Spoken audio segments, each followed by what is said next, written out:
আজ ৩ ঘন্টা বন্ধ থাকবে শাহজালাল আন্তর্জাতিক বিমানবন্দরের সার্ভার।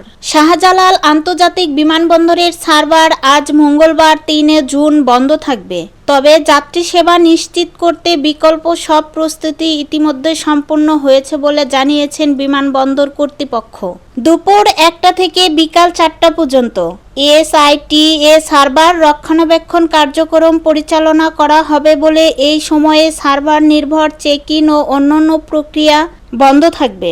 হযরত শাহজালাল আন্তর্জাতিক বিমানবন্দরের নির্বাহী পরিচালক গ্রুপ ক্যাপ্টেন এস.এম. রাগিব গণমাধ্যমকে এইসব তথ্য নিশ্চিত করেন। Group captain SM. রাগিব বলেন, সার্ভার বন্ধ থাকার সময় নির্ধারিত এয়ারলাইন্সগুলো ম্যানুয়ালি চেক ইন কার্যক্রম সম্পন্ন করবে।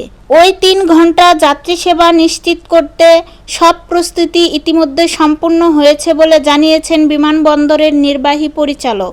যাত্রীদের নিজ নিজ এয়ারলাইন্স কর্তৃক নির্ধারিত সময় অনুযায়ী বিমানবন্দরে যথাসময়ে রিপোর্ট করার অনুরোধ জানান।